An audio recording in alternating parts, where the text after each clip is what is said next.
After I graduated school, I wanted to get into this type of work, and I picked up a couple of books. Okay. Done some work online, but okay. nothing too serious, so I wouldn't say I have that much, so I'm open to it, really. Okay, cool. How about you? I've taken some classes and some very basic stuff, so that's... Okay, so you've written a little bit, you get a general sense of what it's all about. Yeah, I'm really in here because you're in here. Okay. Okay, sounds good.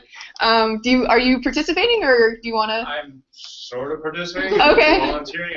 My name's Jake. I'm the technology director at a firm called Interactive, and I'm the president of a company called Cascading. So I don't do a lot of development myself anymore, but I am looking for developers. Is one of the reasons I'm down here. Oh, and great. I left all them back, and I want to immerse myself into what's going on with new platforms. Cool. So I think it's the only way you can really, keep cohesive company structures and get employees. Gotcha. Cool. So that's mine. Thank you. My name is Melissa. I'm a computer science teacher in Southwick, and kind of like what they were saying at the very beginning, I kind of got into technology because I could do mail merges. Yeah. Oh, you were the mail merger. I can relate. Okay. So when I got into teaching in a school, I was teaching some basic technology, and they said, "Oh, do you want to teach computer science?" And I said, "Sure." Wow. So I did teach some HTML last year now. Okay. And we're in the middle of it now. But I've never taken like a class on it. I've just taught myself and students as we've gone along. So I'm just looking for some information, things I can do better with teaching my students, as well as trying to get them involved in what the community really is about. Yeah. Because most of the students I do teach are interested in getting into this in the future. So I'm trying to make some connections as well. Okay, awesome. Great. Come on in, have a seat. We haven't started anything too juicy yet. All right. We were just going around, and I was trying to get a sense of everybody's experience level with HTML, CSS, whether it was more advanced or none, because I wanted to make sure I kind of catered it accordingly. Okay. So that's what we were doing. But I'm going to jump right in based on what you guys told me. I'm going to be working from these sets of notes, so any link I reference, you can get to it from here.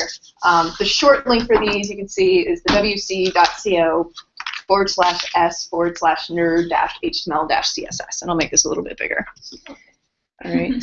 I am Susan Buck, as you saw on the program. I'm also doing the keynote tonight from, I think it's 5 to 6 or 4 to 5. It's in the schedule. But I'm going to be talking about, so I teach web development. I am a web developer. I've been doing it for 15 years. I teach it. I teach a course at the Harvard Extension School. I teach in the computer science department at Wellesley. And then I also co-founded with Nicole, who's sitting in the back, who you can meet out there at the table, the Women's Coding Collective, where we teach women, we hold events and we try to get more women involved in the tech community and create spaces and role models and those sorts of things. So anyway, in the keynote, I'm going to be talking about the question that always comes up, which is like, how do I become a web developer? So if you want to learn about that, I'm going to be talking about that later. But today, I'm going to be kind of biting off a small chunk of that to talk about HTML and CSS, which is basically where you start if you're getting into web programming. You got to start with HTML and CSS. So just a quick recap, or not a recap, but a starting point for why HTML and CSS is important, why we have to learn it, is that essentially every website, HTML and CSS is underneath it, right? So when you get more into it, you will learn other server-side programming languages like Ruby on Rails and PHP, and you'll work with that. But beneath that is HTML and CSS. So for those of you who've worked with HTML and CSS before, you've probably seen this trick, but it's worth to take a look at again. So I'm going to actually go to our website, the Women's Coding Collective website, and actually let me log out here. Can you just, I know what HTML, the letters mean. Yeah. Actually, I don't. Okay, that's fine. I mean, I know what it is, but I don't know what the letters mean. Sure. So let me pull up, what I'm going to do is I'm going to go to the view source on this page. So this is a basic website. You can do this. I'm in Google Chrome. I'm going to go to View, Developer, View Source. And this is going to show me the underlying code. So this right here is the HTML code for this particular page we're just looking at. So what does that mean? Well, what is HTML? First of all, it's a tag-based language, which I'll pull up a code editor here just so we can stream it too, and I won't write it on the whiteboard. But basically, that means that everything follows this pattern of tag, some content, closing tag. And it's a markup language. So we use these tags to basically describe the content. So when you're talking about an HTML page, what are we talking about? I mean, like the header, the footer, here's an image, here's a link. Like these are all the things we see on a web page. HTML provides that structure by describing it.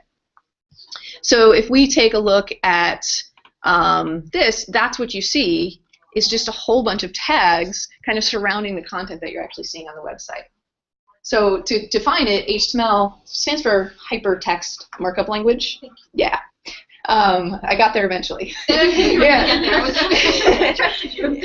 And so Hypertext Markup Language, basically the definition comes from hypertext. Hypertext is just referring to links to one another. And that's basically all the internet is. That's what the web is. It's a series of links connected. I mean, it's much more advanced, but that's how it started out. So hypertext.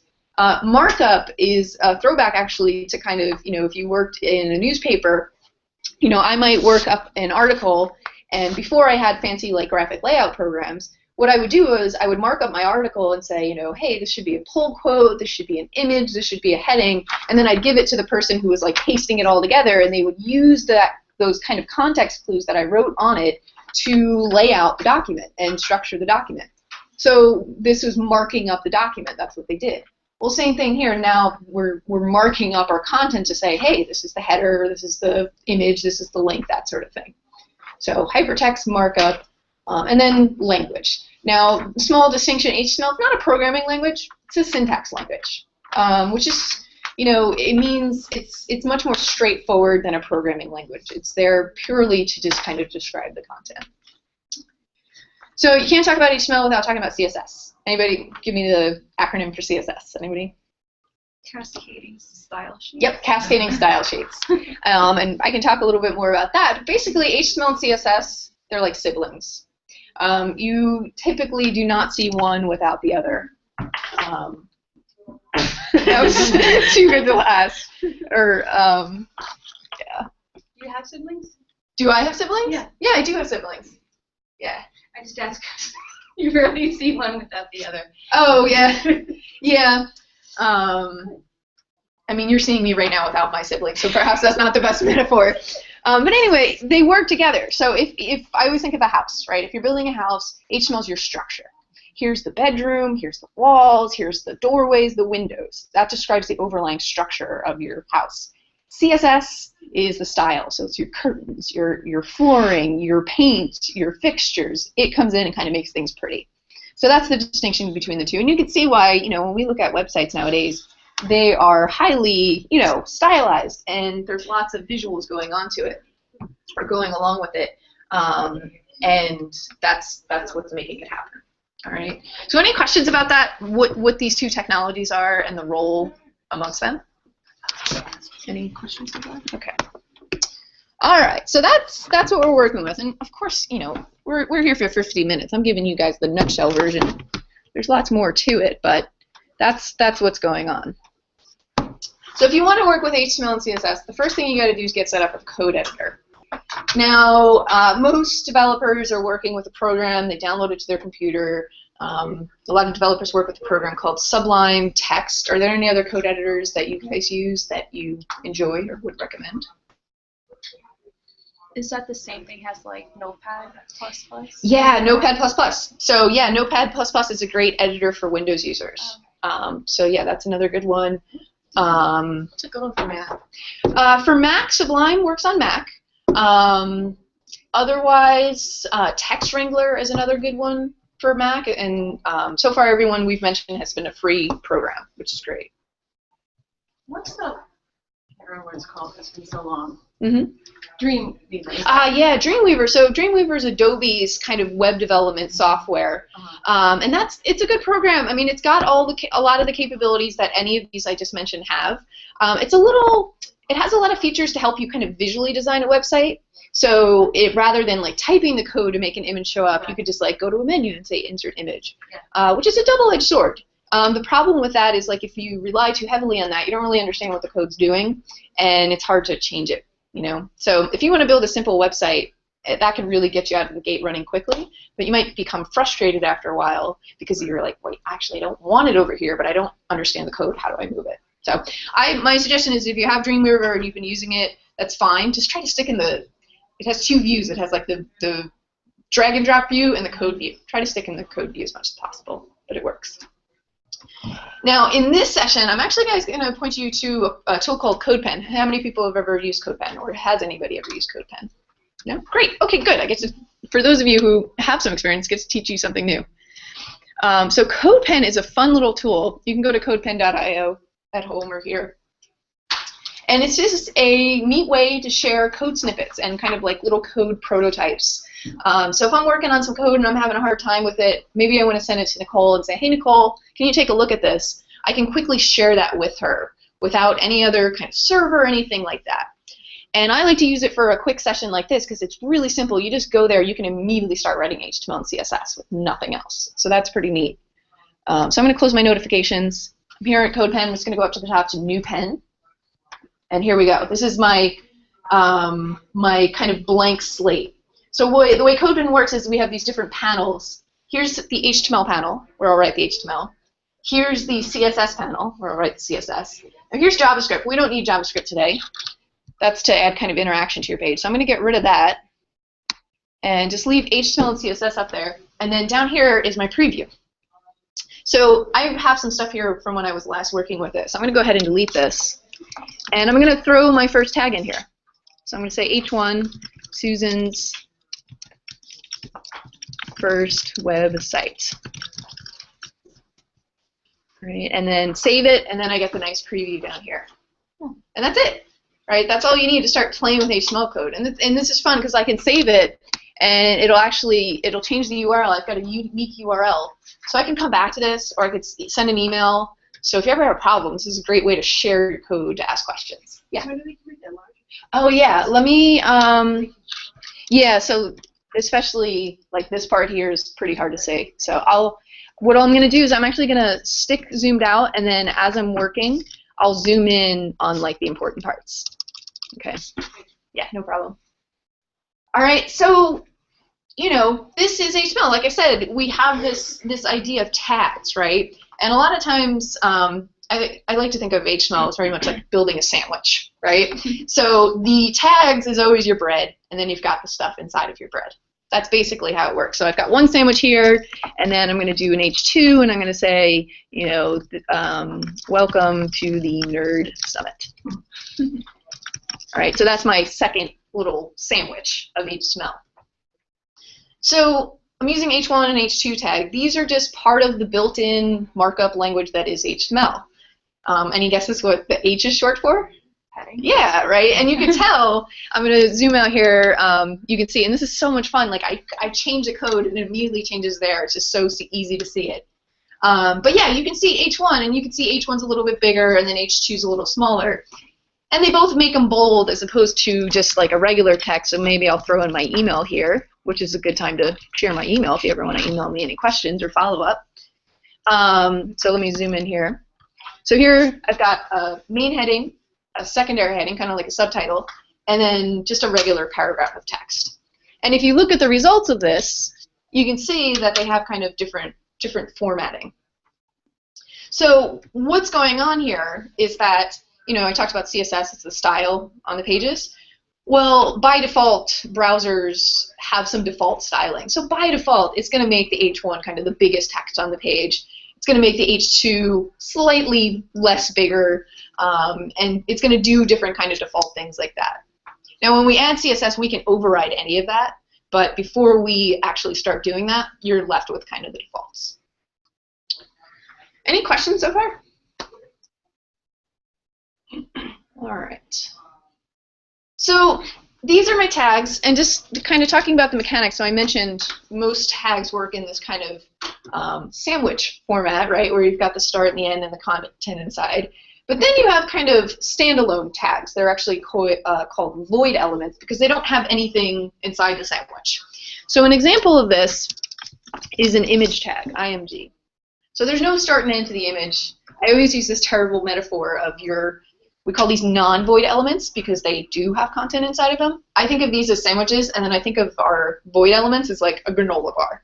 There's no start and end to it. It's just a chunk of something, right? So if you're thinking of this in food metaphors, you can think of this as a granola bar. So this is the image tag. And as you would guess, it's to put images on the page. Well, I put this here, and I don't have any images showing up, and that kind of makes sense because how would it know what image I want? I actually have to specify some additional information for what the image should be. So this leads me to the next part of the mechanics of our tags, kind of like the condiments of our tags, which is attributes. Certain tags take attributes, which is basically just extra instructions on how that tag should work. So in the case of image, and you'll notice I'm going to put the attribute in this, it's always in the start tag. In the case of image, the start tag is the end tag. It's all the same. But I'm just going to add it here, and the attribute I'm going to add is src. That's the most important thing you can add onto the image. What is the source of the image? What image do you actually want to display? And the attributes, it just follows this pattern. The name of the attribute equals, and then we're going to put our value inside of these quotes. You can think of the quotes as it's going to encapsulate the value. Now I know I've thrown a couple things at you so far. I have H1, H2, paragraph, image, src, and these are like cryptic because they don't have their vowels in them. I'm going to point you guys to a reference sheet where you can look up all of this stuff, basically the dictionary of HTML. But let's get our image working, and then we can get to that. So image source, we need a path to an image. And most of the time when you're working on a website, you're going to have your images, you're going to have a logo, your photographs, those sorts of things. We don't have that, so I'm going to borrow an image from the internet. So I'm going to go over to Google, and somebody named something really cute. Rabbit. Rabbit, okay. I'm going to go with bunny, because I have a feeling it will result in more cuter pictures, so no offense. All right, so I'm going to go to images. All right, perfect. I'm going to go with this little fluffy guy. So I'm just going to right-click on this image, and I'm going to go to copy image URL. And I'm just going to basically copy the source to this image wherever it exists out on the World Wide Web. And go back to my code pen. And I'm just going to paste that into the source. That is a really long URL. And this is just what is going on is Google is actually like encoding this entire thing. So I'm going to go directly to the image and actually grab the URL here. We do not need it in the way that that is. Okay, that was much more closer to what I was expecting. Okay, so this is the path to our bunny. All right, it's starting to look like a website. Your first website is never going to be pretty. Never going to be pretty. In fact, I challenge you when you make your first website to make it as ugly as possible because you get to like try out all the things and see how it works. All right, so, and of course, you know, I grabbed this from online. You don't want to just do this, go steal people's images, but for practice, we can steal bunnies and put them on our websites. All right, so any questions about this little image tag and this idea of attributes to add extra information to our tags? Yes? It only can pull an image from the web, but you can't, can you tell it to pull an image that's static? For example, when you upload something to Pinterest, you upload something to Transy, and then it lives there. Yeah. It has to go somewhere that you can pull it from up in the air. Yeah, and that's a great way of describing it. If you want anybody else to see the image on the internet, it's got to live somewhere on the internet. Can't just live on my local hard drive. Mm-hmm. Most of the time, the workflow is going to look like this. You're going to take the image, you're going to save it to your server, which is where your website's going to live. Or sometimes you can get it from somewhere else, like Flickr or Imager or any of these other ones. So you have options, but ultimately it does have to live up in the air on the internet. Yes. So when you save it on your server, do you have to have, what exactly is the server? Because say you create an original image, or you take a photo of your own photo, it's your file, the link exists on your computer. What is the server? Okay, great question. Let's talk about this, because this is a big part of it, right? HTML and CSS will only get you so far if you can't publish it to the world. So once you learn a little bit of HTML and CSS, you got to create like your home on the internet. The most common way people get started with this is getting what's called a shared server. It's like renting a little slice somewhere on somebody else's server where your website will live. So for an example, actually at the bottom of the notes, I've got a link here. In fact, there's a section going live, and we'll just jump to this because the question came up, so we'll jump to it. You need web hosting. You need some place, because I can't have it you know, I can't host my website from my computer because at night I like to turn my computer off, and yet I want people to still be able to access my website. So I need a computer that's always connected to the internet and is set up to take incoming traffic to display my website. So like I said, you typically start with what's called a shared server. Here's an example. SiteGround is a company that provides this service, and you can get a plan for like $4.99 a month. You can host your little home on the web. And what will happen, so you'll sign up, and they'll give you access, and you will be able to connect to that server, and you can push your assets. So you will, this HTML code will be in a file. You'll put that up on the server. Your bunny image, your logo, your photograph, anything that you want, you will push all of these things to the server so that they will be there and accessible for the rest of the web to see. Does that make sense? Mm-hmm. Any other questions about that? I know it's kind of a big topic, but any other questions about how that works exactly? So is that like Bluehost or GoDaddy? Bluehost, GoDaddy. WordPress. WordPress is a little similar. It's still they provide hosting, but they also just like provide a lot of code and pre-existing website goodies with that. So it's a little bit different. Something like this, it's like the difference between a furnished apartment and an unfurnished apartment, right? If you get your own shared hosting plan, you're building your own website, it's a unfurnished apartment. It's completely empty. If you do WordPress.com, you are renting that apartment, but everything is there. The dishes are there. The silverware, the curtains, it's all there. Couch. So that's the difference. Now I will mention, I have a link here. There's a site, neocities.org. Anybody remember GeoCities from the back in the day? Okay, this is good. I just started teaching an undergrad course again, and it's really sad to me they have not heard of GeoCities. And it's just like, you know, I'm fairly young still, but they make me feel old. Just went over their head. But anyway, neocities is a throwback to that, because back in the day, there was a website called GeoCities. This was where my first website lived, was on GeoCities. You can go, you create a free web page, it's completely free, you sign up, and just like that, you could publish your work online. Well, neocities has done something similar. Nonprofit, if you go ahead, you can create an account here. And I think, let's see if my login is saved, yeah. So here's my little susanbuck.neocities.org. And it's free, so obviously like it's got neocities.org. I just have a subdomain here. I think you can actually set up your own domain. But yeah, it's just really simple. So you can see here, there's my files. And I've just got like a basic index page. And I could drag images here. This is a real bare bones way of doing it. But it's really fun because literally within 5 minutes you guys can go home and create a personal web page and have it out there and do some of the code we've been talking about today. So if you're curious, like here's my code for the last time I was talking about this stuff. You know, here's some of my HTML code. I could save it and then I can preview it and share it with anybody, which is pretty neat. So you cut and paste it out of CodePen and then like cut out a CodePen and paste it in there? So you have a couple options. You could work direct, like this is an editor. I can actually change this. So I'll say, welcome to my site. You know, I can save it here. And then I think I just go to susanbuck.neocities.org. And there we go. It's live on the internet, which is fun. But yeah, I could copy and paste code from CodePen. Chances are I'm probably working in a standalone editor like I talked about at the beginning, like Sublime Text, just because it's a little quicker, it's a little easier to work with. And you know, you can work directly in the editor, or you can, I think you can just like upload your finished work here. Yeah, so I could just upload it and push it over there. All right, so that would be kind of your next step. You learn some HTML and CSS, maybe you throw together a NeoCities site just for fun, your first web page, then eventually get a shared hosting plan, get your own domain so that you don't have NeoCities on, you want a little more professional. So those links are at the bottom if you want to check them out. But let me see here. Okay. So let's jump back. So we've got images. I just want to show you guys some more tags, and then I'll show you a little bit of CSS. I'm going to go back to CodePen. Let's look at another tag, the link tag, right? What is a website without links? So let's take a look at that because it's going to kind of reiterate some of the things we've already talked about. Now the link tag is actually represented by this A character. It's short for anchor. And this is how we create a link. So I'm going to create a link to Wikipedia.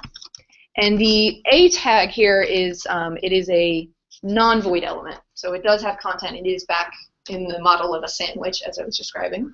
So it looks like this: start tag, end tag, And how do we want to label the link? We want to label it Wikipedia.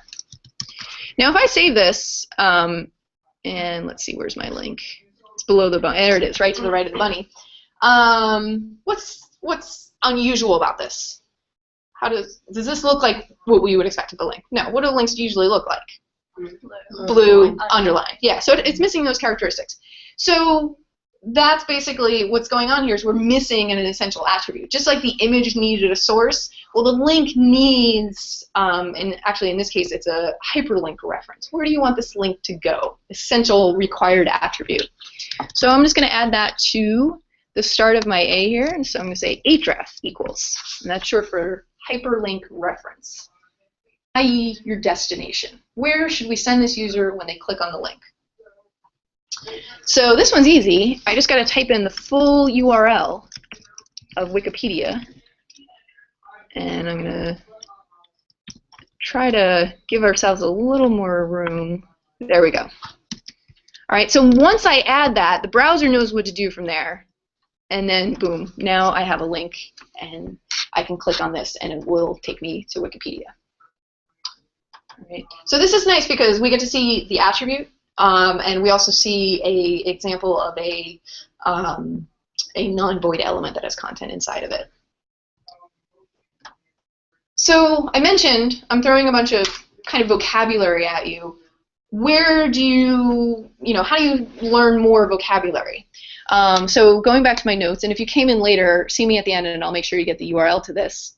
Under tag basics, there's a section here, MDN element reference. This is my favorite resource for looking up the tags. MDN is Mozilla Developer Network.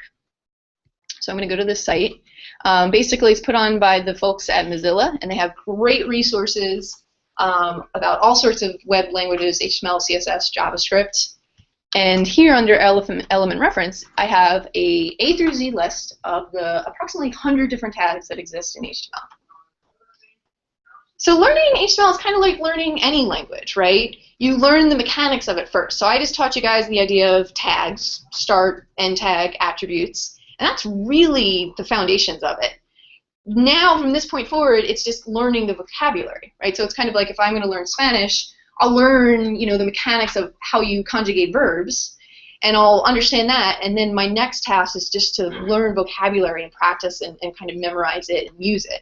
Same thing with HTML. You guys understand, you can look at any of these tags, and looking at the examples in the reference and what I've told you already, like look up how to do more. So let's take an example. Let's look at this anchor tag I showed you. So we're going to go up here to the anchor tag. You get a nice little summary up top. The A element or the HTML anchor element defines a hyperlink, the name, target, destination for a hyperlink, or both, i.e. it's a link. Then it'll tell you what attributes this tag will take. So I showed you guys the href attribute, so I'm going to scroll down and find that one. It's the second one. And it says this is the single required attribute for anchors. Same thing that I was saying. Defining the hypertext source link. It says it's no longer required in HTML5. Basically, I guess you can create a placeholder link. That's kind of an edge case. Most of your links are going to have that href. But anyway, this is where you find out what attributes are possible. So if I were to go to the element reference for image, one of the attributes would be what? Based on what we typed. Do you remember? Source. Source. Yeah, source. Yep, so that would be one of the attributes. So if you forget what to use or what it's for, you can go look it up here in this reference list. And then here's my favorite part, because some of these definitions are kind of cryptic, especially if you don't know it yet. It's hard to understand it. But if you keep going down to the bottom, there's lots of information here. The examples. This is the best way to pick up on programming, is looking at examples. Sometimes it will do a much better job than any sort of definition might actually give you. So I like to, especially learning something new, you're going to mess up the syntax. It's a lot of new characters. Copy and paste an example and change the example. That's the best way to start tinkering and picking this stuff up. And sure enough, that looks very similar to our Wikipedia link there. Right. And then they have other, like here's a link to an external location, creating a clickable image. So I challenge you, if you get a chance, to go to CodePen. How would we make that bunny be a link that takes us to the Wikipedia article on bunnies? see if you can make that happen. You can use this as a reference. So questions about this? Yes? Is HTML5 just like an extension of HTML, like with just some upgrades? And is it that much, you know? Yeah, so that was a pretty accurate description. It's basically an update with some more features. So HTML5 is the next iteration of HTML. Technically, we're still in HTML 4.1, but everybody's using HTML5. But yeah, what it did, it just added on some new tags. Some really cool tags that allow us to create games, and that's the canvas tag is a really popular one, and just other additional features. It's not such a distinction that, like, oh, if I learn HTML 4.1, I have to learn an entirely different language. No, it's pretty much the same. It's just new cool stuff I added on top of it. Yeah, and nothing I have shown you today that I've typed has not been valid HTML5. It's been valid since, you know, the early days of HTML. Yes? So when you write a paper and you have to attribute your references, or you're out of the university, is there any way, I mean, is the link considered the attribution? I'm thinking about, well, the same kind of, if you're doing a scholarly website, say, and you ought to put in a footnote if you were writing a paper. How do you, and some images you're allowed to use, like uncommon, but you're supposed to give an attribution. Yeah. So do you just put in a line of, like, just regular old text underneath, or is there another way that you, within the tag, indicate that you're... Yeah, that's a good question. So I will say this, there are some HTML elements that are specific for citations, right? Okay. So there's actually a cite tag, C-I-T-E. So if you have a quote, right after the quote, you might include a cite tag. And it would take you to where the quote was taken from? Yeah, that's one option. Or, you know, if it's just a general quote, you know, from Edgar Allan Poe, maybe you just cite Edgar Allan Poe, and it's not like there's one source for it. Okay. For images, let's say this image, what I might do, say I was working on like a textbook website or something, or some academic resource, I might wrap this in a figure element. And this is actually good because this is something we didn't talk about. You can nest elements inside of one another. So what I just did is I nested this image element inside of this figure element. So my sandwich starts to get more and more complex here. And so to get to your question, so after I'm going to create this like entire figure element that's going to consist of an image, and then below that I might have fig caption, which is another tag, and you know I'm going to say Bunny McBunnerson. And inside of this, I might include a link to where I got that image from, right? And I might say, you know, image credit, you know, colon Bunny McBunnerson. So I start to piece together these elements. And this is all just part of the vocabulary. So you can see here, there's the credit below. Yep. It's one of those, you know, if you don't know that the fig caption and figure exists, you might not use that to begin with, but you still might say, well, I know how to make links, and I'll throw it there, and that'll be enough. But you'll eventually, like, you'll come across it, and they'll get added to your vocabulary. Yeah. Well, so what's the difference between the link element and the fig caption? Because couldn't you just do like a paragraph element and then a link? Yes. Yeah, and this is a great question. It comes down to this. There's often many ways of doing the same thing. But the benefit of using the most kind of accurate tag, right? So even though I could have thrown this in a paragraph, well, it's more accurate to throw it in a fig caption. The benefit of this is kind of multifold. One of the things is we have to realize there's lots of devices and things that interact with web pages besides just like us as humans. One of those is search engines, right? So Google is constantly parsing internet pages, and Google doesn't, you know, it's not like they hire millions of people to like look at the content and decide how to index it. They write robots that figure it out. And the robots, they don't care about what our page looks like, they care about the code. So the robots, by putting it in like a fig caption, that's providing context to the robot that, hey, this thing is about this thing, and it helps to associate it. And that's why, like, if you go to Google image search, you know, that's how they index all their images, is because of stuff like this. Same thing with that heading tag, right? This has semantic meaning, that's what we call it.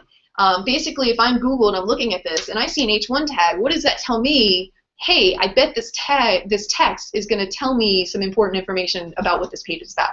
Versus if I throw everything in a paragraph, there's no context there. So that's one use of it, the robots. The second use is if accessibility reasons. So if I'm a user and I'm blind, I might be using assistive software to read the contents of a web page to me, and having this context is going to help that software better convey to me what the site's about. So those are two big things, and there's other, like especially with just mobile devices and all this other stuff, the more kind of structural context we can give, the better they can handle our sites. So yeah, it'll be good as you get better at the tags, knowing which ones to use. So you could use duct tape on your sandwich. Exactly. Yeah. Yeah. It works better. Exactly. I like that metaphor. Or like I could put my tuna in between, or no, I could put my turkey in between these two crackers. But why would I do that when I have white bread? Like, you know, like it's something like that. Like it would work. It would deliver the food to my mouth, but it wouldn't be as good as bread. I love taking metaphors way too far. Okay, so before I switch gears, we have about 10 minutes left, and I do want to talk a little bit about CSS. But before I switch gears, any final questions on HTML or any of the things we've talked about so far? Yes? Do you have a good reference for a checklist and maybe show you HTML semantically? Yes. So I'm going to point you, and I'll update the notes with this, validator.w3.org. The W3.org is the W3 Consortium. They're basically the powers that be that decide how HTML and CSS should work. It's a nonprofit made up by, you know, industry people coming from browser companies. Tim Berners-Lee, the guy who kind of created HTML, is still a part of it. But anyway, they make the rules. And they have this useful resource, validator.w3.org, where you can actually give it your code, and it'll tell you if you've made mistakes or have written invalid code. And there's a couple different ways of doing it. You can submit a URL to your web page, you can upload a file, or you can do direct input. So let me take the code. I'm going to copy the code I wrote in CodePen, and I'm going to do direct input. So I'm just going to paste it in here. And as expected, I'm going to have some errors. And one of the errors I have is that I did not kind of surround this in the outer structure that every HTML web page needs, like the doc type. There's actually like a head and a body, those sorts of things. And just for the interest of time, I didn't get to that. But anyway, this is where you can check it. And what's happening here is because I don't have that like first important part, it is then upset about everything that comes after it. So if I were to add that, chances are these would clear up. So yeah, I highly recommend this. This is a good way to check your code. Yeah. All right, so let's switch gears and talk a little bit about CSS. So as I was mentioning at the beginning, CSS is, you know, the style that gets added onto all this. So I'm going to bring back the CSS panel here. Let's see if I can get it to show up. I think I have to zoom out. There we go. All right, so I got HTML and CSS. Okay, so the way that CSS works is you have your HTML document, and you're going to apply styles to it. So here's my blank slate for CSS. And there's going to be many different ways I can kind of connect what I'm going to write here with my content that exists here. The first and easiest way is just to talk to the specific elements on the page. So what do I mean by that? Well, let's say I want all my H1s on my page to be orange. What I'll do, and this is the syntax, it'll look like this. I'll say H1 selector. I'm going to talk to you. I'm going to change you. So I say H1, and I'll zoom in there. And then I'm going to do open curly bracket and close curly brackets. This is the kind of the start and the end. And this is where syntax, like in HTML, you saw that I did single quotes around my links and my image paths. Well, CSS, they use curly brackets as kind of a start and end point. So anything I write in between these curly brackets will apply to that H1 element. And when I say anything, what I'll write here are called declarations. So I'm going to declare the color to be red. I'm going to declare the background color to be green, so on. So I'm going to start, I'll do color, and I'll say color orange. That's my declaration. So the syntax is on the left is your property, and then on the right is your value. So what are you changing, and what are you changing it to? And just like I showed you guys the dictionary basically for your tags, there is a dictionary for CSS properties. So we could do color orange.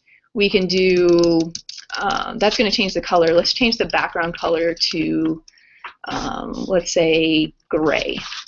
So those are 2 declarations, and there you go, CSS styles. Like I said, it's not going to be pretty, but it's going to, we're going to start changing things. And so that's it. You talk to the elements and you apply these declarations, you change the style. So if I wanted to, what else can we do? Let's say I'm going to talk to this image, and I'm going to say image border 5 pixels solid green.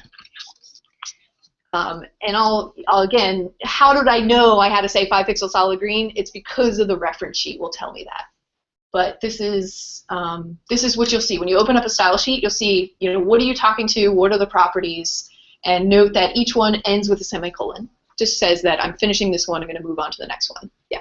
Is it just for clarity that the curly brackets on line 1 and then the separate ones on 4? Like if it was all on the same line, would it read it the same? That's a great question, and the answer to that question is yes and yes. I could write these all on the same line, but it would just be really hard to read. So a lot of developers will follow similar conventions and best practices on indenting your code and where to put line breaks, and this is a very common convention. Some people will do this. They'll put the curly bracket on the next line, and that's nice because then you can see the start and the end and really line it up there. And then I just out of habit, I've always done this. But none of this will change how it looks on the page. It's purely for me, that sort of thing.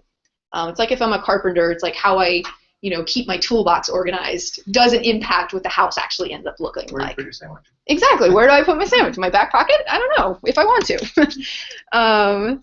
So save it, and let's see. Yeah, there's my green border on my image. All right. So that's the simplest way. Now, obviously, there's some limitations to this because, if I had another image on my page, so I'll throw that in there. I'm going to do another image. There's a nice, fun website. It's called Placekitten. And it's fun because you just give it, like, 2 dimensions. I'm going to say, give me a 505 by 505 image. And there we go. Cute kitten. They're going to have a cute war and see who wins.